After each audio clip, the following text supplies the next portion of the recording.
Baik, selamat datang dan selamat bergabung dalam mata kuliah pajak internasional. Hari ini kita masuk pertemuan yang ketiga. Nah, pada pertemuan yang ketiga ini kita membahas tentang bentuk usaha tetap.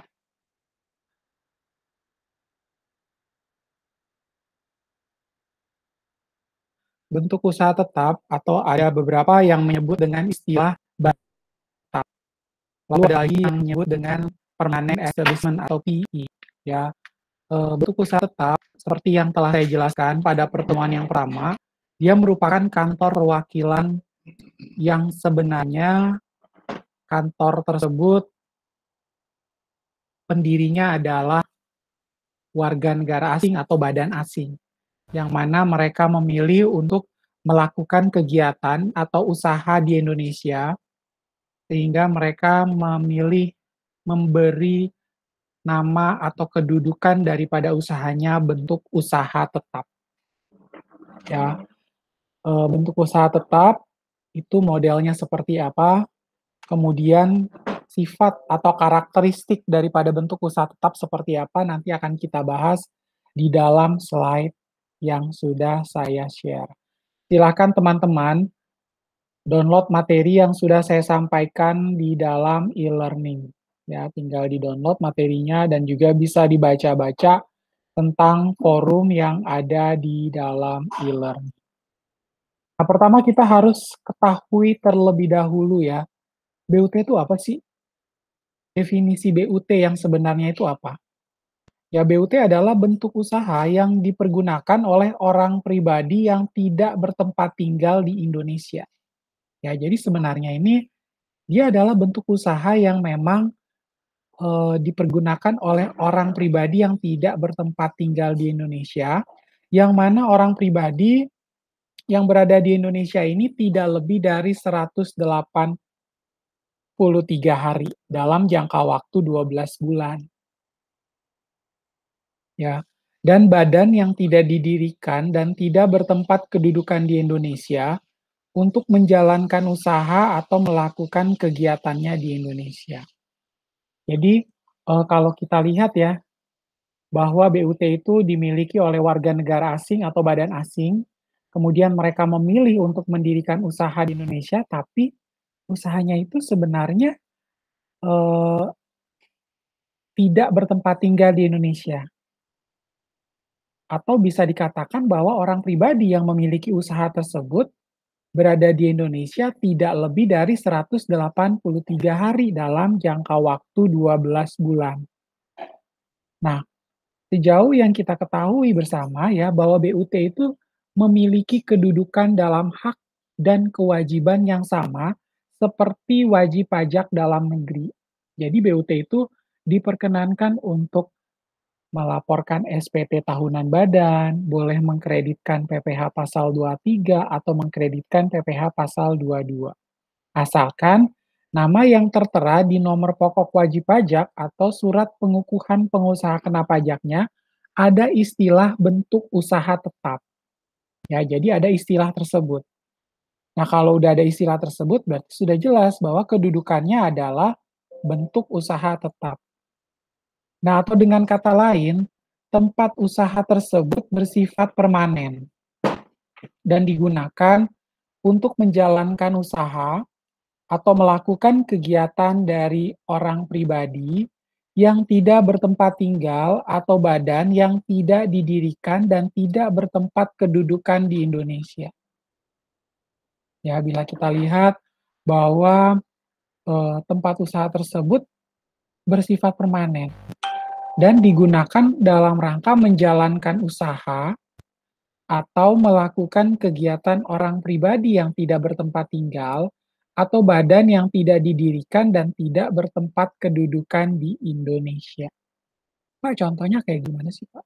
Ya, bila teman-teman, saya kemarin sudah saya kasih contoh ya pada pertemuan yang pertama, bentuk usaha tetap itu contohnya adalah Mihin Lanka Airlines ya, maskapai penerbangan dari Sri Lanka, atau Cathay Pacific, maskapai penerbangan dari China, atau KLM Airlines dari Belanda. Nah, maskapai penerbangan ini sebenarnya adalah milik asing, ya nggak? Tapi mereka mendatangkan penumpang dari negara mereka ke Indonesia atau mengangkut penumpang dari Indonesia ke negara mereka, ya, sehingga ada kegiatan atau usaha yang dijalankan di Indonesia. Bahkan mereka pun mengangkut barang, bukan hanya barang dari negaranya ke Indonesia, bahkan dari Indonesia pun ke negara mereka, ya, karena melakukan kegiatan di dalam wilayah atau cakupan daerah pabean, yaitu wilayah Negara Kesatuan Republik Indonesia, maka harus membayar pajak apabila usahanya itu dilakukan di negara ini, seperti itu ya, cukup jelas ya. Kemudian kita lanjutkan ya. Nah, di sini teman-teman bisa lihat mulainya kapan sih Pak BUT tersebut? Nah, BUT ini mulai pada saat menjalankan usaha atau melakukan kegiatan melalui bentuk usaha tetap di Indonesia, ya. Jadi saat menjalankan usaha atau melakukan kegiatan melalui BUT di Indonesia. Misalnya nih, ada, perusahaan mobil dari Jepang, kemudian mereka membuka showroom di salah satu mall. Nah, karena mereka melakukan sales atau marketing kendaraan mobil melalui showroom yang tadi di dalam mall. Nah, mereka pada saat pertama kali menjalankan usaha tersebut, nah itu bisa dikatakan sebagai bentuk usaha tetap. Nah, selesainya kapan, Pak? Selesainya atau berakhirnya saat tidak lagi menjalankan usaha atau melakukan kegiatan melalui BUT di Indonesia. Ketika showroom tersebut selesai, misalnya jangka waktunya hanya 3 minggu.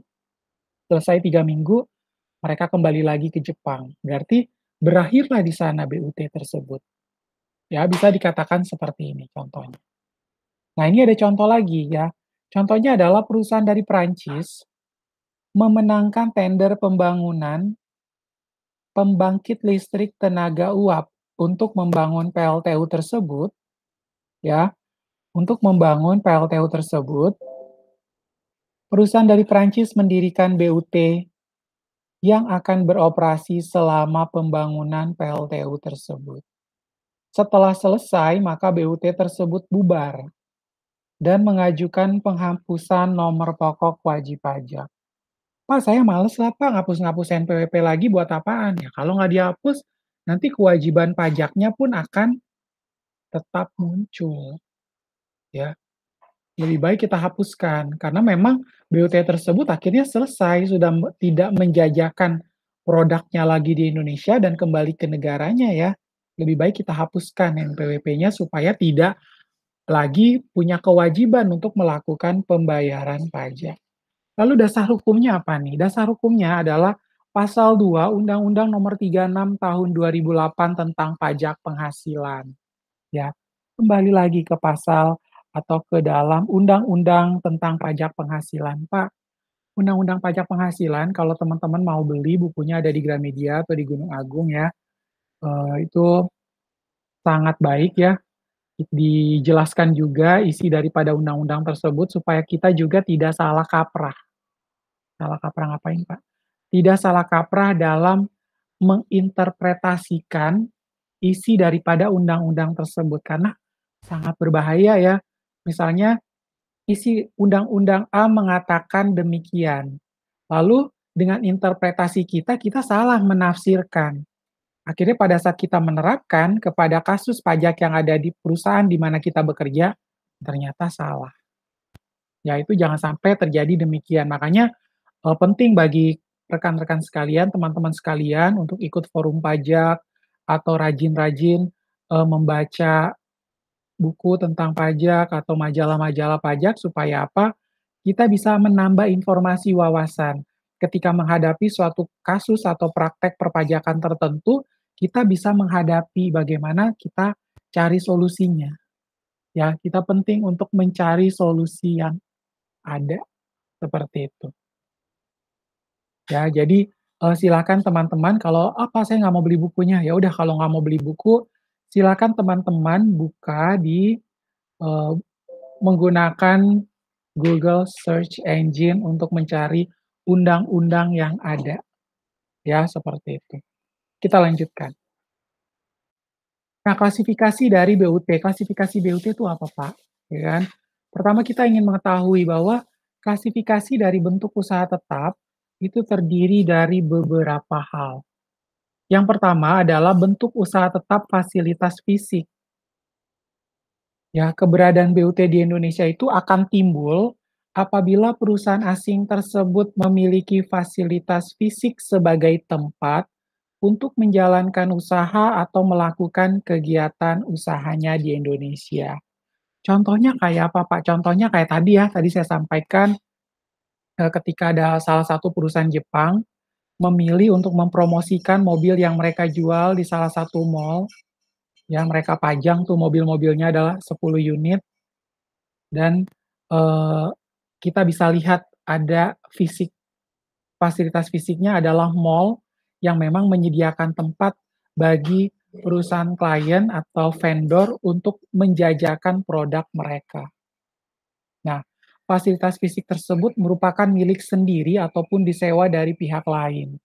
Ya, contoh lainnya adalah ketika teman-teman datang ke Bandara Soekarno-Hatta. Nah, di Bandara Soekarno-Hatta itu teman-teman akan menemukan Suwarna Business Park. Nah, di dalam Suwarna Business Park itu ada beberapa perusahaan yang memang perusahaan ini sebenarnya perusahaan asing, tetapi akhirnya memilih untuk mendirikan BUT di Indonesia atau memilih untuk menjadi perseroan terbatas ya. Contohnya yang udah jadi perseroan terbatas ada Birotika Semesta, ada PT Yusen Logistik, kemudian ada PT DHL, dan beberapa, eee, perusahaan-perusahaan ya freight forwarding yang juga dikembangkan di Suwarna Business Park. Nah, untuk BUT-nya sendiri juga beberapa yang tadi sudah saya sampaikan ada Cathay Pacific, Emirates, kemudian ada Mihin Lanka Airlines, ya, lalu ada, beberapa maskapai penerbangan lainnya yang memang, mereka membawa penumpang dari negara mereka ke negara Indonesia, begitu pula sebaliknya. Ya, jadi kita bisa melihat ya, adanya fasilitas fisik. Fasilitas fisiknya apa, Pak? Mereka punya kantor juga di sini. Beberapa ada yang disewa dan beberapa ada yang disewakan dan beberapa juga, ada yang sudah menjadi milik sendiri, ya seperti itu. Nah, kemudian kita lanjutkan ya, contoh fasilitas fisik antara lain sebagai berikut ya. Yang pertama adalah tempat kedudukan manajemen atau a place of management. Ya, a place of management ini biasanya ada stafnya, supervisor, manager, dan director, tapi kadang direkturnya itu adalah direktur dari luar sana.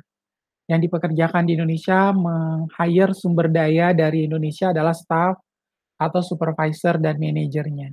Ya, begitu direkturnya dari luar datang ke Indonesia, mereka biasanya mengadakan meeting di sana, tapi jelas ya ada fasilitas fisiknya berupa kedudukan manajemen. Ya, cukup jelas ya. Kemudian yang kedua adalah suatu cabang atau branch ya. Kalau, bisa terlihat daripada ada cabang yang dibuat, ada branch yang dibuat. Lalu ada suatu kantor atau an office, ya ada kantornya, kemudian ada suatu pabrik atau a factory, lalu ada suatu bengkel atau a workshop, lalu ada suatu gudang atau tempat penyimpanan barang sebagai tempat penjualan atau a warehouse or premises used as sales outlet. Ya, jadi kita bisa melihat bahwa fasilitas fisiknya memang secara nyata terpampang di hadapan kita, kita bisa melihat ya, bisa diraba dan bisa dipegang karena dia eksis, berwujud, ya. Jadi dia ini bukan perusahaan fiktif. Kemudian fasilitas fisik berikutnya adalah suatu tambang, sumur minyak atau gas, suatu tempat penggalian atau eksplorasi atau eksploitasi sumber daya alam. Rig untuk pengeboran atau kapal yang dipergunakan untuk eksplorasi atau eksploitasi sumber daya alam. Ya, a mine, an oil or gas well, a quarry or any other place of extraction or exploration or exploitation of natural resources, drilling rig, or workership used for exploration or exploitation of natural resources. Ya, kurang lebih seperti itu ya kalau di translate ke bahasa Inggris ya.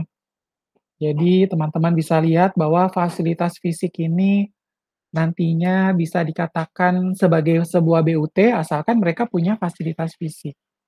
Ya, tapi, supaya kita lebih jelas ya, kalau kita kan lihat ini secara nyata nih, bangunannya ada. Kalau kita mau menganggap, Pak, untuk fasilitas fisiknya itu, kalau dari dokumen apa, Pak, yang bisa menunjukkan bahwa usaha tersebut adalah BUT? Nah, teman-teman silakan minta nomor pokok wajib pajaknya aja, ya. Kenapa, Pak, dari nomor pokok wajib pajak? Silakan minta NPWP atau NPPKP atau SPPKP-nya, Surat Pengukuhan Pengusaha Kena Pajak. Karena dari NPWP atau SPPKP-nya, teman-teman akan menemukan bahwa di depan PT-nya itu pasti ada bentuk usaha tetap atau BUT. Ya, jadi kalau kita buka SPPKP atau NPWP-nya, katakanlah tadi ya KLM Airlines, teman-teman langsung temukan BUT KLM Airlines. Jelas ada di situ, ada tulisannya BUT.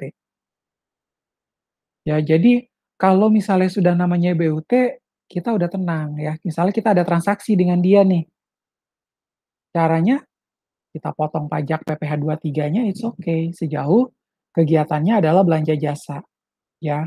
Kita kalau misalnya dia terbitkan faktur pajak, kita bisa kreditkan karena dia adalah BUT, ya. Jadi memang secara nyata memang BUT itu punyanya orang asing, tapi punya kedudukan, hak, dan kewajiban yang sama seperti wajib pajak dalam negeri, seperti saya, seperti teman-teman, atau perusahaan-perusahaan yang notabene didirikan di negara Indonesia. Jelas ya?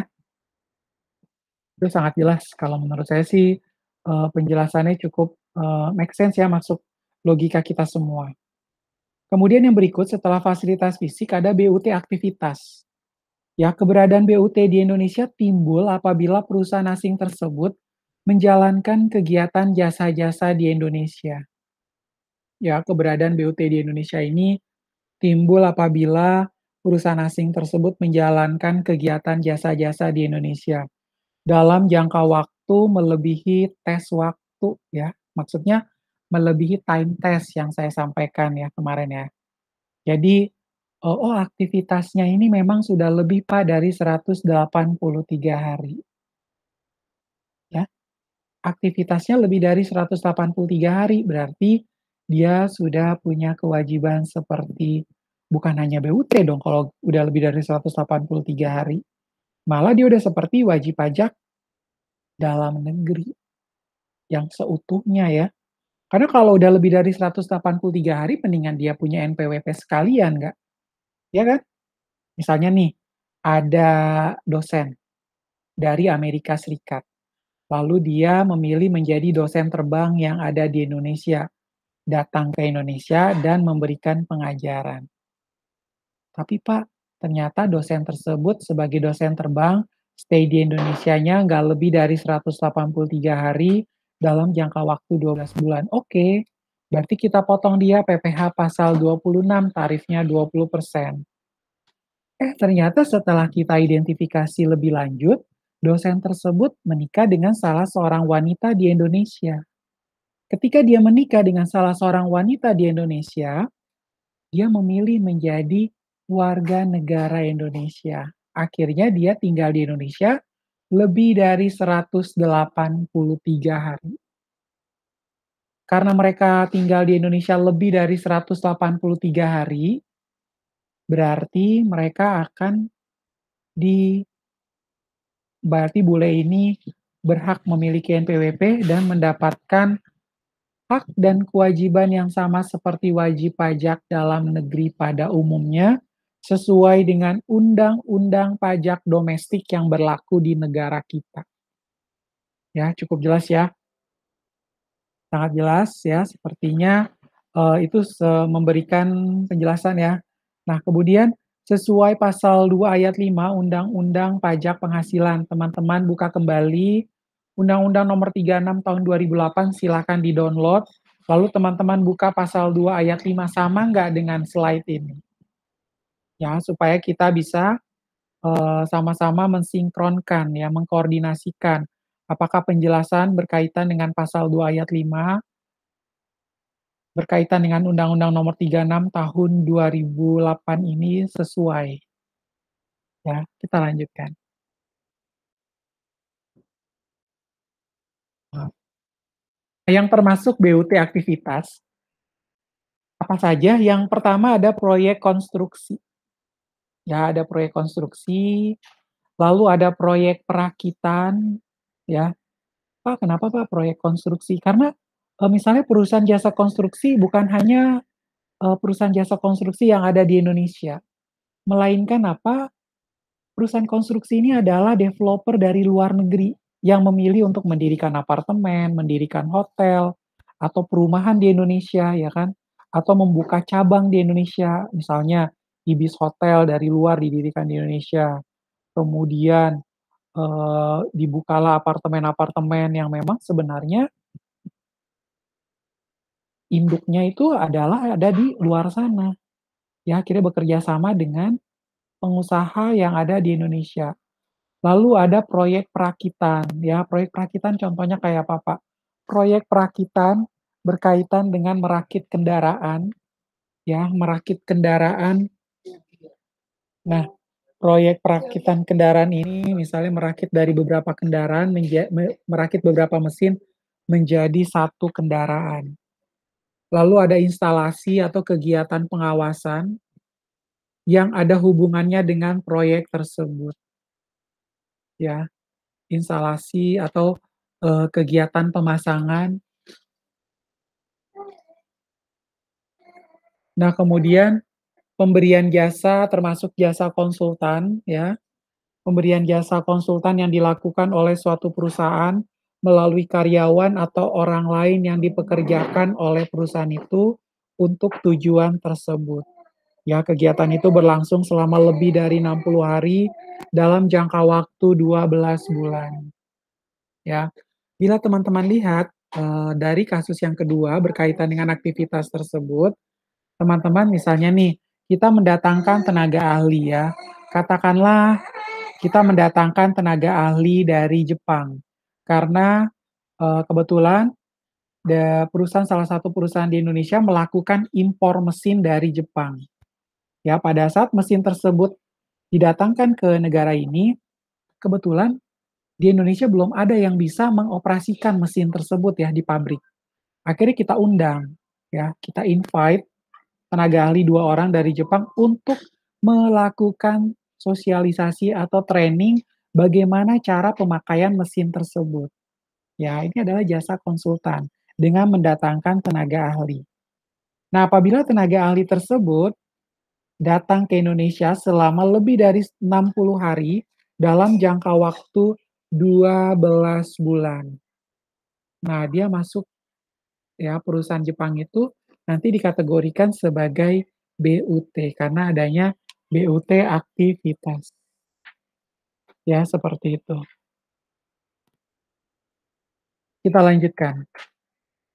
Ya, cukup menarik ya teman-teman ya. Menurut saya pembahasan tentang pajak internasional itu lebih challenge, ya lebih menantang dibandingkan dengan pada saat kita bahas hanya pajak yang berkaitan dengan undang-undang domestik. Kalau bicara tentang pajak internasional itu banyak sekali hal-hal yang bisa dikaji, tambah lagi belum terlalu banyak mahasiswa yang mengambil topik-topik yang ada di dalam pajak internasional ke dalam tugas akhir atau skripsi mereka.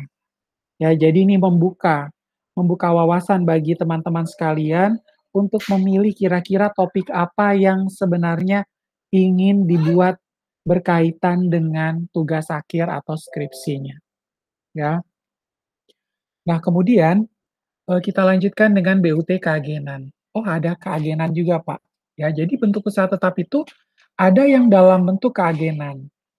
Nah, dianggap timbul suatu BUT perusahaan asing di Indonesia apabila perusahaan asing tersebut menjalankan usahanya di Indonesia melalui perusahaan lain yang bertindak sebagai agen yang tidak bebas atau dependent agent ya. Jadi kalau kita lihat di sini, memang perusahaan asing tersebut menjalankan usahanya di Indonesia melalui perusahaan lain yang bertindak sebagai agen.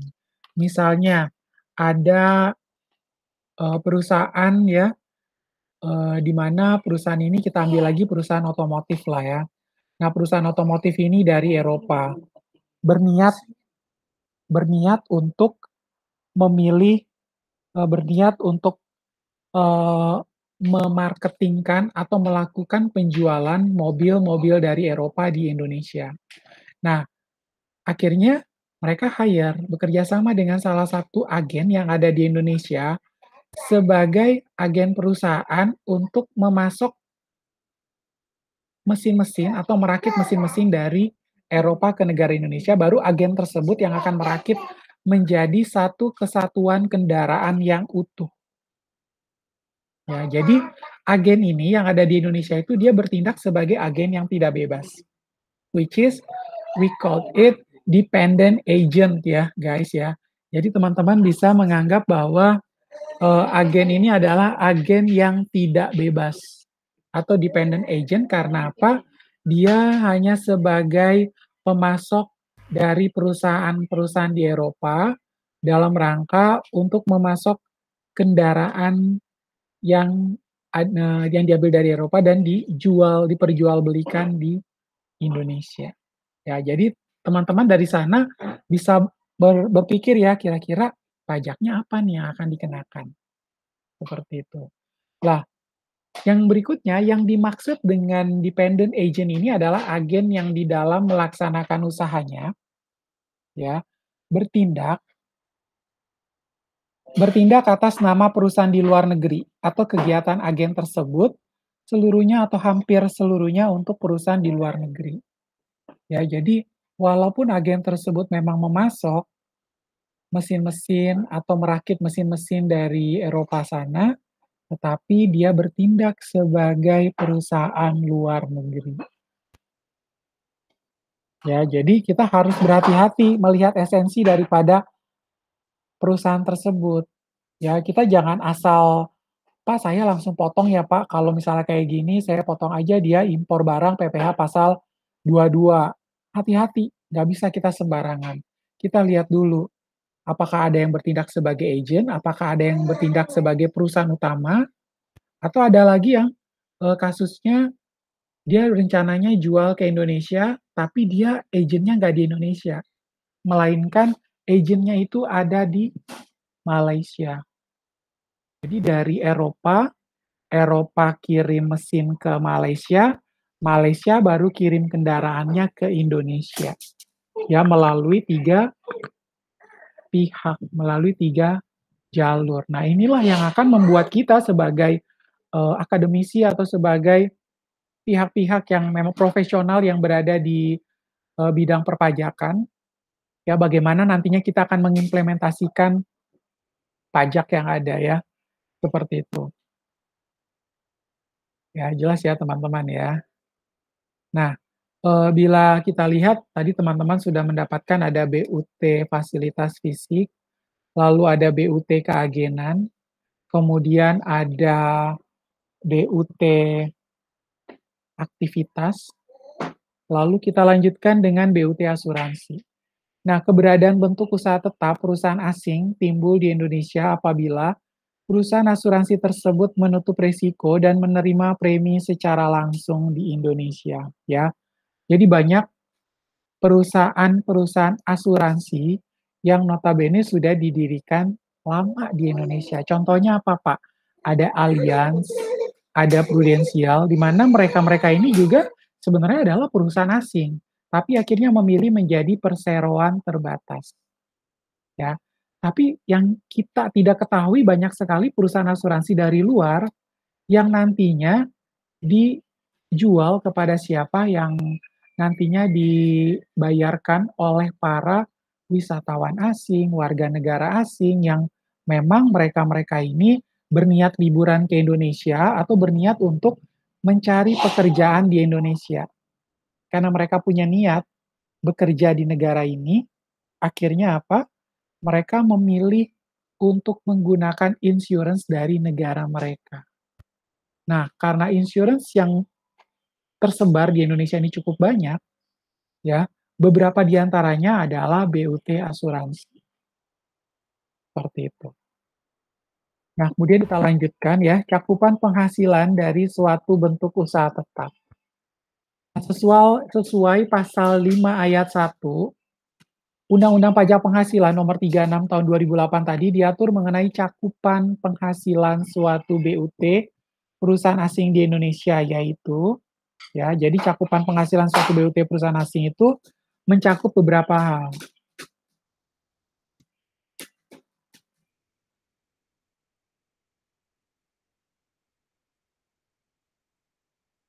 Ya, mencakup beberapa hal. Ya, yang pertama adalah sesuai attribution rule.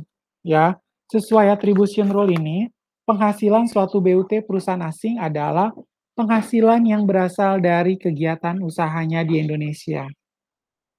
Ya, penghasilan yang berasal dari kegiatan usahanya di Indonesia yaitu sesuai dengan attribution rule.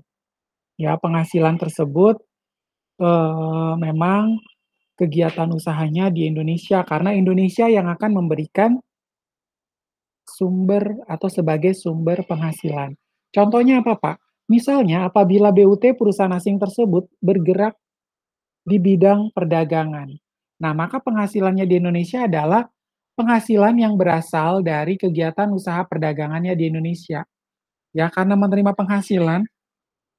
penghasilan dari Indonesia, tentunya kita akan gunakan ini sebagai atau sesuai dengan attribution rule ya. Cukup jelas ya teman-teman sekalian ya. Karena penghasilannya itu berasal dari kegiatan trading yang ada di negara Indonesia. Kita lanjutkan. Yang kedua adalah sesuai force of attraction rule ya. Coba kita lihat teman-teman di sana ya untuk Undang-Undang PPH diatur mengenai cakupan penghasilan suatu BUT. Yang pertama adalah sesuai attribution rule. Yang kedua adalah sesuai force of attraction rule. Nah, penghasilan suatu BUT perusahaan penghasilan penghasilan suatu BUT perusahaan asing di Indonesia adalah termasuk penghasilan kantor pusatnya dari Indonesia yang diperolehnya dari kegiatan usaha yang sejenis dengan kegiatan BUT-nya di Indonesia. Ya, dengan demikian penghasilan yang diterima atau diperoleh kantor pusatnya dianggap sebagai penghasilan BUT-nya di Indonesia. Ya, ini kalau kita lihat contohnya kayak ada, Pak, saya ada Bank of Hong Kong misalnya di Indonesia. Apa katakanlah gini ya, kan ada bank Korea ya di Indonesia, contohnya adalah Wuri Bank. Nah, Wuri Bank ini kan dia buka cabang di Indonesia, tapi pusatnya di Korea dong. Nah, ketika ada nasabah dari Indonesia yang memang merupakan nasabah daripada Wuri Bank, dia mendapatkan bunga. Nah, ini kita harus hati-hati. Kalau memang dia mendapatkan bunga atas kepemilikan rekening dia di Wuri Bank yang ada di Korea, tapi ternyata nasabah tersebut stay-nya di Indonesia. Nah, itu kasus inilah yang bisa masuk ke dalam force of attraction rule. Ya, jadi teman-teman kalau menghadapi kasus ini harus hati-hati. Nah, makanya di situ ada contohnya ya. Teman-teman silakan lihat contohnya. Ya. Contohnya itu sebagai contoh New York Bank mempunyai cabang di Jakarta. Apabila New York Bank memperoleh penghasilan berupa bunga atas pinjaman yang diberikan kepada warga Indonesia, ya, jadi New York Bank ini memperoleh penghasilan berupa bunga atas pinjaman yang diberikan kepada warga Indonesia tanpa melalui kantor cabangnya di Indonesia, penghasilan ini tetap dianggap sebagai penghasilan BUT kantor cabang di Jakarta. Padahal kan kalau kita lihat nih ya secara nyata, si nasabah warga negara Indonesia ini dia kaitannya dengan New York Bank yang ada di Amerika Serikat. Tapi kebetulan New York Bank itu punya BUT di Indonesia. Berarti penghasilan ini tetap dianggap sebagai penghasilan bentuk usaha tetap kantor cabang yang di Jakarta. Ya, cukup jelas ya teman-teman ya. Ini sangat menarik karena sesuai force of attraction rule ini banyak orang yang belum terlalu jelas ya mengenai hal tersebut. Dia belum pasti nih mengenai, eee, kondisi tersebut. Nah, kemudian kita lanjutkan, yang ketiga adalah sesuai effectively connected rule. Ya, sesuai effectively connected rule ini penghasilan pasif, ya, penghasilan pasif, cakupan penghasilan dari BUT-nya itu namanya penghasilan pasif. Ya, yang sejauh yang kita bahas dalam pajak internasional itu memang sebenarnya passive income semua ya. Ya jasa konsultan atau manajemen fee, dividen, royalti, pendapatan bunga, kan semuanya passive income. Yang mana diterima atau diperoleh kantor pusatnya dan memiliki hubungan efektif dengan kegiatan usaha bentuk usaha tetapnya di Indonesia. Ya, jadi memiliki hubungan efektif dengan kegiatan usaha BUT-nya di Indonesia dianggap sebagai penghasilan BUT-nya di Indonesia. Ya, seperti itu. Ya, jadi kalau teman-teman bisa lihat, oh ternyata punya hubungan efektif ya dengan kegiatan usaha BUT-nya di Indonesia. Dan nantinya akan dianggap sebagai penghasilan BUT di Indonesia. Nah, sebagai contoh, teman-teman bisa lihat di sana adanya kasus di buku cetak, ya.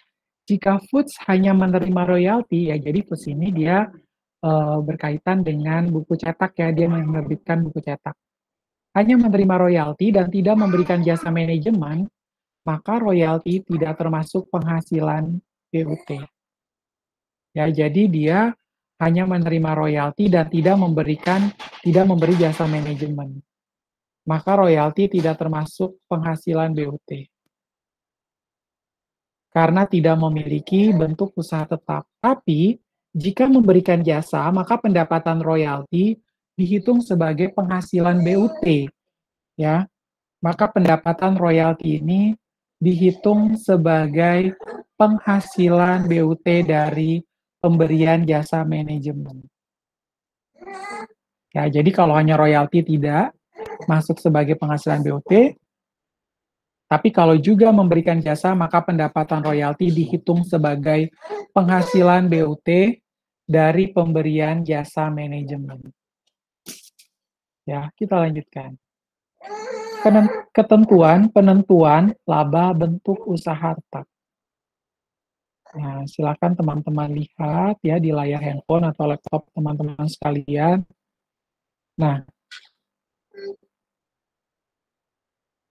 ketentuan penentuan laba BUT ya, dalam rangka menentukan besarnya penghasilan kena pajak atau taxable income suatu BUT perusahaan asing di Indonesia, pembayaran ke kantor pusat yang tidak boleh dikurangi, ya, pembayaran ke kantor pusat yang tidak boleh dikurangkan sebagai deductible expenses.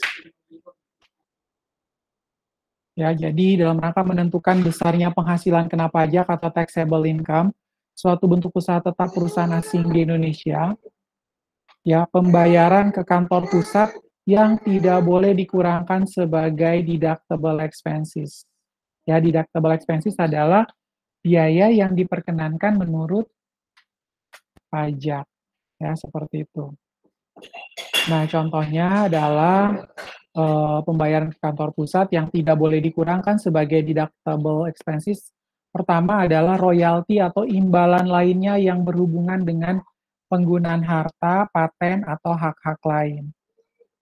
Ya, royalti atau imbalan lainnya yang berhubungan dengan penggunaan harta, paten, atau hak-hak lain. Lalu imbalan yang berhubungan dengan jasa manajemen dan jasa lainnya.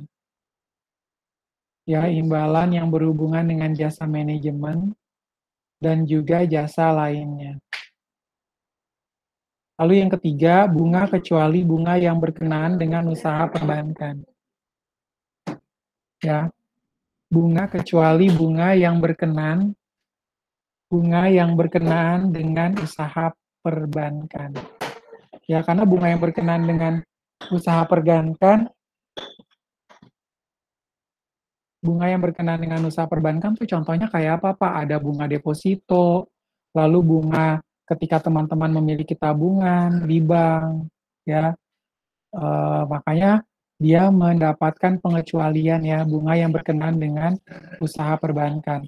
Nah, selain itu biaya administrasi kantor pusat yang dialokasikan ke BUT-nya di Indonesia, yang dapat dibebankan itu hanya sebesar rasio antara jumlah penghasilan BUT-nya di Indonesia dengan jumlah penghasilan globalnya, dikalikan dengan jumlah biaya administrasi kantor pusat. Ya, jadi untuk biaya administrasi kantor pusat yang dialokasikan ke BUT Indonesia, yang dapat dibebankan itu hanya sebesar perbandingan atau rasionya saja antara jumlah penghasilan BUT di Indonesia dengan jumlah penghasilan globalnya, baru dikalikan dengan jumlah biaya administrasi kantor pusat. Baru yang dibebaskan dari PPh pasal 20 ayat 4, jika BUT melakukan penanaman kembali dan tidak dikirimkan ke luar negeri. Ya, ini sebenarnya salah satu cara oleh Direktorat Jenderal Pajak juga untuk apa? Supaya investor jangan bawa uangnya ke luar negeri lagi. Kalau udah invest di Indonesia, ya seterusnya aja lu invest di sini. Biar menguntungkan Indonesia, tambah lagi membuka lapangan pekerjaan bagi sumber daya manusia yang ada di Indonesia. Ya, kita lihat nih aturannya seperti apa. Nah, yang pertama adalah penanaman kembali dilakukan atas seluruh penghasilan kena pajak setelah dikurangi PPh dalam bentuk penyertaan modal pada perusahaan yang baru didirikan dan berkedudukan di Indonesia sebagai pendiri atau peserta pendiri. Ya, penanaman kembali dilakukan atas seluruh penghasilan kena pajak setelah dikurangi PPh dalam bentuk penyertaan modal pada perusahaan yang baru didirikan dan berkedudukan di Indonesia sebagai pendiri atau peserta pendiri. Lalu yang kedua, perusahaan baru yang didirikan dan berkedudukan di Indonesia, sebagaimana dimaksud pada poin 1, harus secara aktif melakukan kegiatan usaha sesuai dengan akte pendiriannya.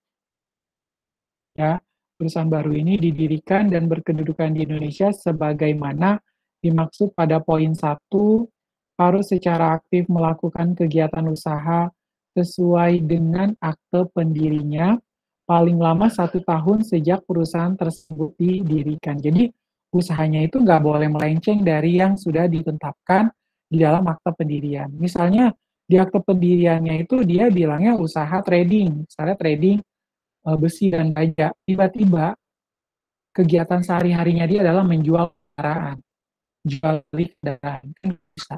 Ya, berarti tidak sesuai dengan sudah disampaikan di dalam akte pendiriannya.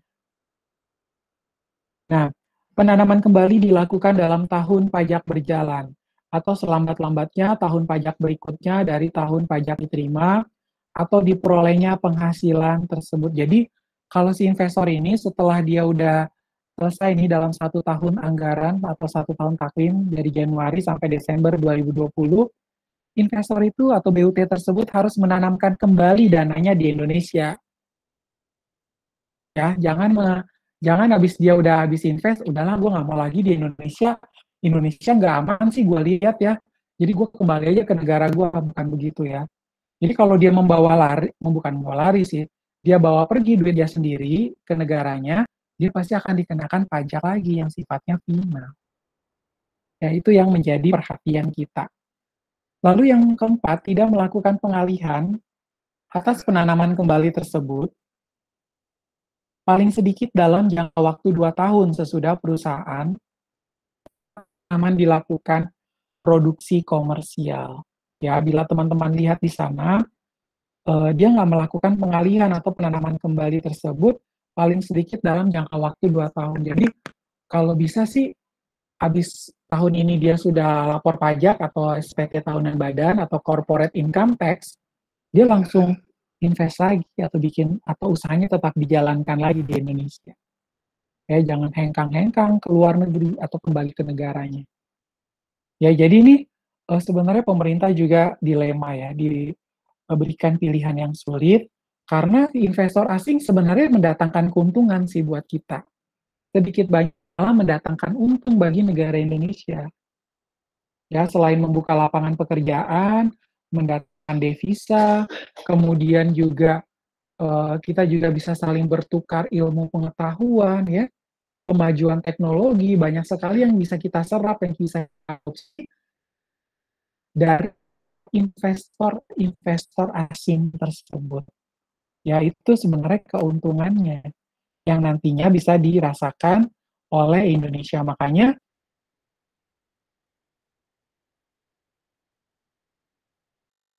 kan, mereka senang sekali apabila banyak investor untuk mendirikan usahanya di Indonesia. Ya, kita tuh harus lihatnya dari sisi itu. Karena dari sisi ekonomi sangat membantu warga negara Indonesia sendiri, membantu pemerintah Indonesia juga. Ya, jadi apapun kebijakan yang dilakukan oleh presiden, hendaknya kita support dan kita mendukung. Ya, karena presiden tahu persis apa yang wajib untuk dia lakukan dalam rangka membuat negara kita menjadi maju semakin eksis ya di mata dunia. Seperti itu.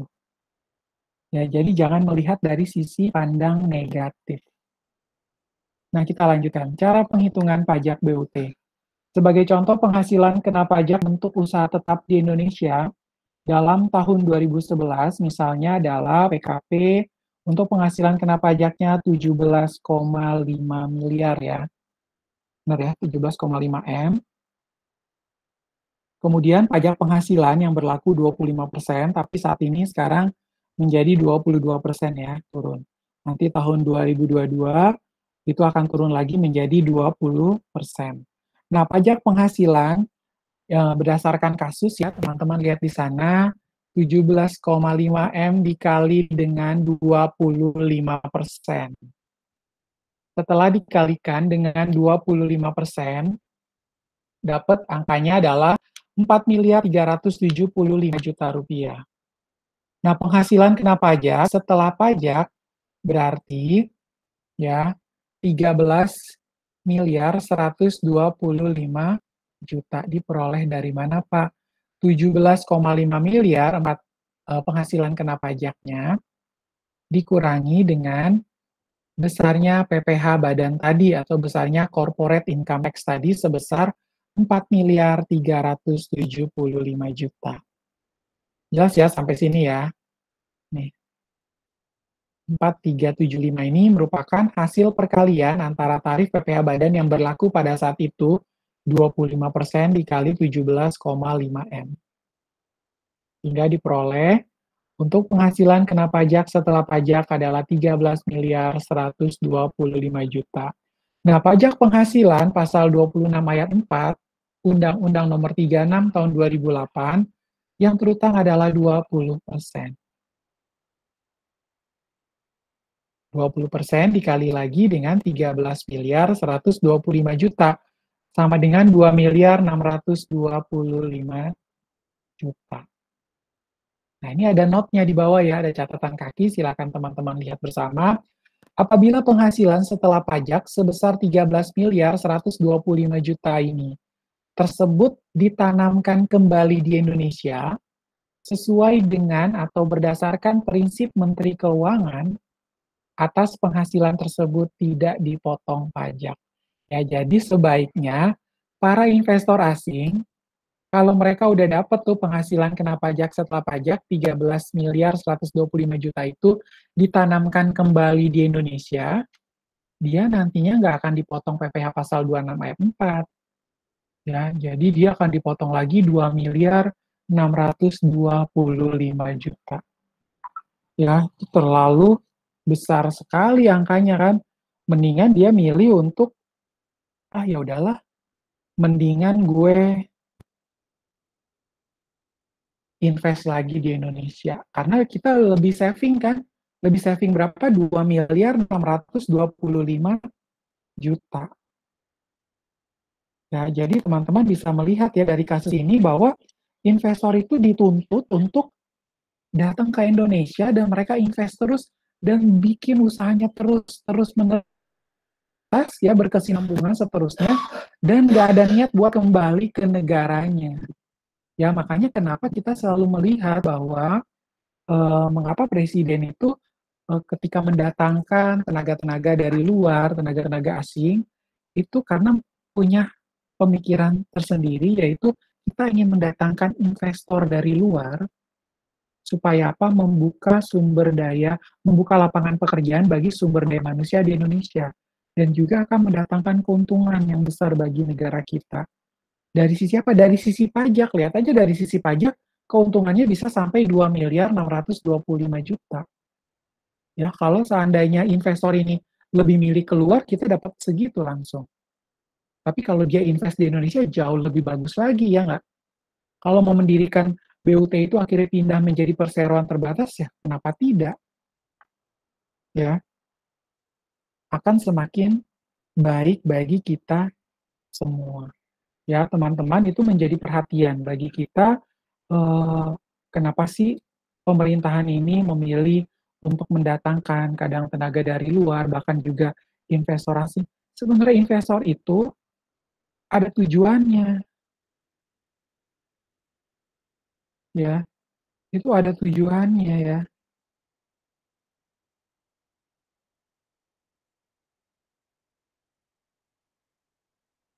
Ya, kita lanjutkan ya. Untuk kelanjutannya, saya akan lanjutkan melalui forum yang ada di e-learning.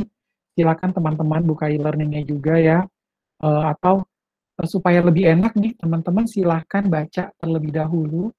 Nanti pada saat kita pertemuan di Google Meet, biasanya saya sebelum sesi YouTube, saya akan kita bertemu dulu di sesi Google Meet. Nah, itu silakan ya, silakan teman-teman untuk baca dan bertanya kalau memang ada pertanyaan dan belum terlalu jelas, ya.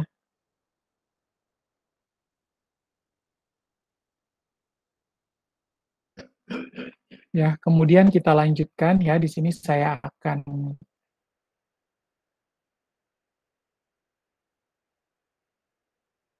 masuk ke sini ya, untuk teman-teman lihat bersama. Nah, di sini adalah topik 3 kita ya, membahas tentang ketahui jenis BUT dan cakupan penghasilannya di Indonesia ya. Di sini, saya mengambil juga beberapa sumber dari website yang tidak sesuai dengan silabus silabus maupun RAP dan SAP yang sudah disampaikan oleh dosen koordinator pajak internasional ya, Pak Farid. Nah, di sini teman-teman silakan lihat, ketahui jenis BUT dan cakupan penghasilannya di Indonesia. Ya, mungkin di dalam RPS itu beberapa tidak tidak sama ya.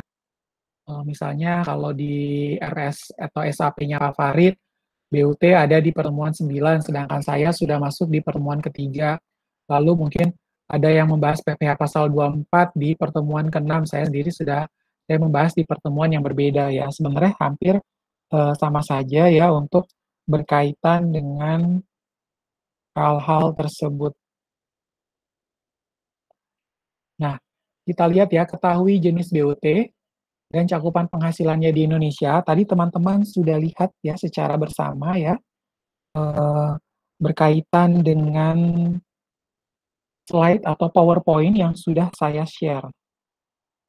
Nah, teman-teman, untuk melakukan penjelasan, kalau kita lihat dari daftar isinya ini kan sebenarnya udah dijelaskan tadi di PowerPoint. Nah, ini kita renew lagi ya, refresh lagi supaya apa yang tadi saya jelaskan teman-teman kembali ingat lagi. Jadi sebenarnya kita nggak perlu belajar ngulang lagi, tapi kita langsung masukkan ke dalam ada ke dalam otak kita, jadinya kita akan ingat terus, oh kalau BUT terdiri dari ini, dan ini, ya kan? Itu akan memberikan dampak yang bagus ya bagi teman-teman sekalian, ketika kalau belajar kita hafal malah nggak efisien. Sebaliknya adalah kita harus mengerti dan paham ya berkaitan dengan hal tersebut. Nah, untuk bentuk usaha tetap merupakan badan yang melakukan.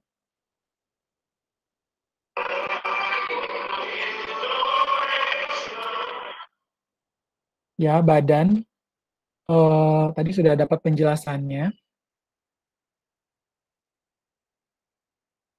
Untuk bentuk usaha tetap, merupakan badan yang melakukan kegiatan usahanya di Indonesia, namun tidak didirikan dan tidak berkedudukan di Indonesia, atau berada di Indonesia kurang dari 183 hari dalam jangka waktu 1 tahun. Ya, benar ya. Kita tadi sudah mendapatkan penjelasan berkaitan dengan hal tersebut. Nah, untuk daftar isinya, kurang lebih tadi sudah saya jelaskan semua, ada BUT berdasarkan kategori fasilitas fisik, kategori aktivitas, kategori keagenan, kategori asuransi, cakupan penghasilan bentuk usaha tetap di Indonesia, attribution rule, lalu force of attraction dan effectively connected. Ya. Untuk jenis BUT atau bentuk usaha tetap di Indonesia, kategori fasilitas fisiknya, teman-teman bisa lihat di sana, itu ada di pasal 2 ayat 5, huruf A sama dengan sampai dengan H, Undang-Undang Nomor 17 Tahun 2000. Ya, itu tentang ketentuan umum dan tata cara perpajakan. Lalu bentuk usaha tetap yang masuk dalam kategori fasilitas fisik antara lain ada cabang perusahaan, gedung kantor, tempat kedudukan manajemen, tempat kantor perwakilan, pabrik, pertambangan dan penggalian sumber daya alam, wilayah pengeboran untuk eksplorasi pertambangan, perikanan, pertanian, kehutanan, dan perkebunan. Ya, untuk kategori aktivitas, teman-teman bisa lihat di sana, ya ada pemberian jasa dalam bentuk apapun, ya, oleh pegawai atau oleh orang lain yang dilakukan dalam jangka waktu lebih dari 60 hari.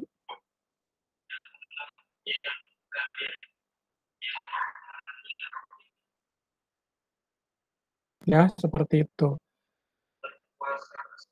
Kemudian, kecuali ditentukan lain dalam teks treaty dengan negara yang bersangkutan dalam jangka waktu 12 bulan atau 1 tahun. Ya, di sana teman-teman bisa lihat untuk kategori aktivitas, itu contohnya berdasarkan kontrak pemberian atas jasa, PT Primary yang berkedudukan di Amerika mengirimkan Mr. Johnson maksudnya ya, penduduk Amerika ke Indonesia dari tanggal 7 Januari 2019 sampai 7 Maret 2019. Namun pada kenyataannya Mr. Johnson ini sudah berada di Indonesia sejak bulan September 2018. Dengan demikian, syarat time test yang digunakan dihitung sejak Mr. Johnson berada di Indonesia, yaitu sejak bulan September 2018, berdasarkan aktivitasnya si Mr. Johnson. Nah, untuk kategori keagenan, saya sudah sampaikan juga, penjelasannya asuransi juga sudah. Lalu untuk cakupan penghasilan, bentuk usaha tetap di Indonesia juga saya sudah sampaikan ya, kita sudah bahas bersama, ada attribution rule, kemudian force of attraction, lalu ada effectively connected, ya, di mana masing-masing penjelasannya teman-teman bisa lihat di sana, ya. Berdasarkan aturan perpajakan pasal 2 ayat 2 Undang-Undang Pajak Penghasilan, penghasilan terutang suatu bentuk usaha tetap perusahaan asing di Indonesia merupakan penghasilan yang diterima atau diperoleh dari Indonesia. Dan perlu kita ketahui bersama bahwa apa? Cakupan penghasilan suatu bentuk usaha tetap perusahaan asing ya di Indonesia merupakan penghasilan yang diterima ya, penghasilan yang diterima atau diperoleh dari Indonesia. Nah, cakupan penghasilan tersebut antara lain yang pertama adalah attribution rule. Nah, di sini didefinisikan penghasilan suatu bentuk usaha tetap perusahaan asing di Indonesia adalah penghasilan yang berasal dari kegiatan usahanya di Indonesia. Misalnya, apabila BUT perusahaan asing tersebut bergerak di bidang perdagangan, maka penghasilan yang diperoleh di Indonesia adalah penghasilan yang notabene berasal dari usaha perdagangan ya. Jadi dia harus sesuai. Kalau tadi saya kasih contoh, Usahanya adalah trading besi dan baja, iron and steel. Tapi ternyata ketika di lapangan ditemukan dia jualan kendaraan, kan nggak nyambung. Ya ini pasti langsung nggak masuk dalam kategori attribution rule. Lalu untuk force of attraction, penghasilan suatu bentuk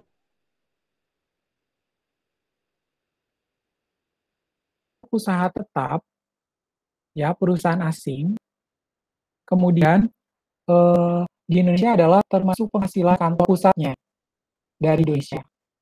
Ya, jadi kalau saya kasih contoh New York Bank atau Bri Bank ya dari Korea ya. Nah, termasuk penghasilan kantor pusatnya dari Indonesia yang diperolehnya dari kegiatan usaha yang sejenis. Dengan segala kegiatan usahanya di Indonesia, dengan demikian penghasilan yang diterima atau diperoleh kantor pusat perusahaan dianggap sebagai penghasilan bentuk usaha tetapnya di Indonesia. Baru yang berikutnya adalah effectively connected, di mana effectively connected ini bisa disebut juga penghasilan pasif, contohnya bunga dan royalti, yang diterima atau diperoleh kantor pusat dan memiliki hubungan efektif dengan kegiatan usaha bentuk usaha tetapnya di Indonesia sebagai penghasilan BUT-nya di Indonesia. Ya, jadi passive income sebagaimana yang telah saya jelaskan masuk dalam pembahasan kita kita dari awal sampai dengan ya membahas tentang bunga, royalti dan seterusnya ya. Jadi ada effectively connected. Nah, itu semua kan dari klikpajak.id.blog ketahui jenis BUT dan cakupan penghasilannya di Indonesia. Oke, baik. Penjelasan saya cukupkan sampai di sini ya untuk pertemuan kita, pertemuan yang ketiga. Teman-teman tetap perhatikan protokol kesehatan, gunakan masker, gunakan hand sanitizer. Selamat selamat beraktivitas ya. God bless you and Buddha bless you. Terima kasih.